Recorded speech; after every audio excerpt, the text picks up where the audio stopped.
ಈ ಸಿನಿಮಾ ನಮ್ಗೆ ಏನು ಖುಷಿ ಕೊಡುತ್ತೆ ಅಂತಂದ್ರೆ, ನಾವು ಅಟ್ಲೀಸ್ಟ್ ನಮ್ಮ ಟೈಮಲ್ಲಿ ಸ್ಕೂಲಲ್ಲಿ ಹಿಸ್ಟ್ರಿ ಬುಕ್ಸಲ್ಲಿ ಬರೀ ನಾವು ಮುಘಲ್ರು ಬಂದರು, ಗಜ್ನಿ ಬಂದರು, ಟಿಪ್ಪು ಸುಲ್ತಾನ್ ಬರೀ ಇದೇ ಓದ್ಕೊಂಡು ಬಂದಿದ್ವಿ. ಮೀರಾರಿ ಅಂತ ಒಂದು ಇಂಪಾರ್ಟೆಂಟ್ ಕ್ಯಾರೆಕ್ಟರ್.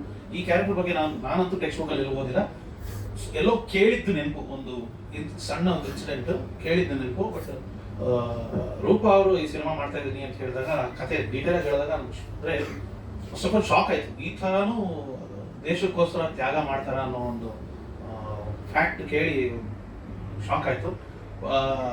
ಈ ಸಿನಿಮಾ ಇವರು ಹಿಂದಿನಲ್ಲಿ ಮಾಡಿದ್ದು ಒಂದು ಒಳ್ಳೆ ವಿಚಾರ. ಯಾಕಂದರೆ ಇಡೀ ದೇಶದಲ್ಲಿ ಈ ಥರ ಒಂದು ಸಬ್ಜೆಕ್ಟ್ ರೀಚ್ ಆಗಬೇಕು, ಆಮೇಲೆ ರಿಲೇಟಬಲ್ ಆಗಿರುತ್ತೆ. ಆ ಒಂದು ಜಾಗ್ರಫಿ, ಆ ಒಂದು ಕತೆ ಎಲ್ಲಿ ನಡೀತಿತ್ತು ಆ ಜಾಗ್ರಫಿಗೆ ಕರೆಕ್ಟಾಗಿ ಸೂಟ್ ಆಗುತ್ತೆ. ಸೊ ಸ್ಟ್ರೈಟ್ ಹಿಂದಿನಲ್ಲಿ ಮಾಡಿದ್ದು ಒಂದು ಒಳ್ಳೆ ವಿಚಾರ.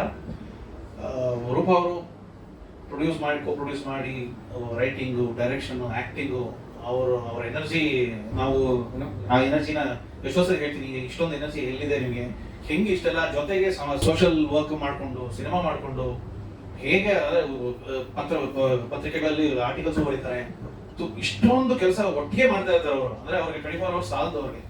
ಯಾಕಂದರೆ ಒಂದ್ ಕಡೆ ಎಡಿಟಿಂಗ್ ಬರ್ತಿರ್ತಾರೆ, ಜೊತೆಗೆ ಮಾತಾಡ್ತಾ ಇರ್ತಾರೆ, ಗೌತಮ್ ಅವ್ರ ಜೊತೆ ಮ್ಯೂಸಿಕ್ ಬಗ್ಗೆ ಮಾತಾಡ್ತಿರ್ತಾರೆ, ಇನ್ನೆಲ್ಲೋ ಎಲ್ಲ ಫೋನಲ್ಲಿ, ಇಡೀ ಸಿನಿಮಾ ಫೋನಲ್ಲಿ ಹ್ಯಾಂಡಲ್ ಮಾಡುವಂಥ ಕೆಪಾಸಿಟಿ ಇದೆ ಅವ್ರಿಗೆ.